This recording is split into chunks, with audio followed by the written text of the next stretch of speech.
കല്യാണം കഴിഞ്ഞ് ഞങ്ങൾക്ക് 2 പാപ്പ 2 ഉമ്മ 2 വീട്.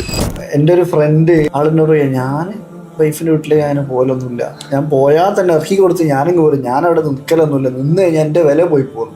എവിടെയോ എന്തോ ഒരു കൾച്ചറൽ ഒരു സംഭവം കയറിപ്പോയതാണ്. അപ്പൊ അതിനെ കുറിച്ച് സാറിന്റെ ഒരു പെർസ്പെക്റ്റീവ് എന്താണ്? അപ്പൊ ഞാനിപ്പോ എന്നെ പഠിപ്പിച്ചെന്ന കാര്യം തന്നെ പറഞ്ഞുതരാം. കല്യാണം കഴിഞ്ഞാലേ കെട്ടിക്കഴിഞ്ഞാൽ പോയി കാണും, ഫസ്റ്റ് പറഞ്ഞ പോയിന്റാ.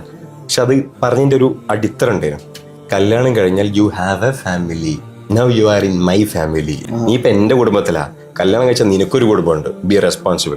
ഏറ്റവും ഇമ്പോർട്ടൻറ്റ് ഇപ്പൊ പഠിപ്പിച്ചൊരു കാര്യമാണ് privacy. You have a family and you have to take care of it until you have money to live with her. ഞാൻ തൽക്കാലം എന്ത് ചോദിച്ചാൽ മോള് എനിക്കുള്ള സെറ്റപ്പ് റെഡിയാക്കി തന്നിക്കുന്നതാണ്. അപ്പൊ റൂം തരുന്നതിന് പകരം എനിക്കും എന്റെ പെങ്ങൾക്കും 2 ഫ്ലാറ്റ് പോലെ മുകളിലാക്കിപ്പ.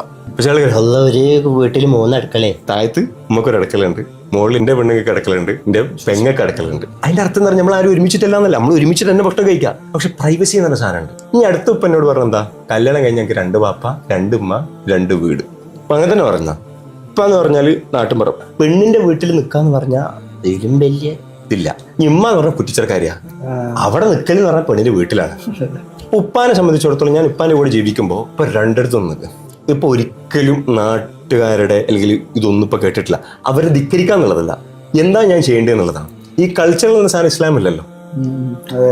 ചെറിയ പ്രായത്തിൽ ഞാൻ കാണുന്ന എൻ്റെ ഒപ്പം ഒരുപാട് കാലം ഉമ്മന്റെ വീട്ടിൽ നിൽക്കുക, അതേപോലെ ഉമ്മ എവിടെ നിൽക്ക് അവിടെ നിൽക്കുക. പക്ഷെ ഏറ്റവും പെട്ടെന്ന് ഇപ്പം എന്താക്കിയെന്ന് വെച്ചാൽ ഒരു ചെറിയൊരു വാടക വീട്ടിലേക്ക് എന്താക്കാണ് നമ്മൾ പോവാണ്. ചെറിയ കുട്ടി വാടക വീട്. പ്രശ്നങ്ങൾ ഉണ്ടായിട്ട് എന്നുള്ള പ്രശ്നങ്ങൾ ഉണ്ടാകാതിരിക്കാൻ വേണ്ടിയിട്ട് ഹയർ ആയിട്ടുള്ള കാര്യം ചെയ്യാന്നുള്ളതാണ്. ആ പ്രൈവസി മാറ്റേഴ്സ് ആണ്, വളരെ ഇമ്പോർട്ടൻ്റ് ആണ്.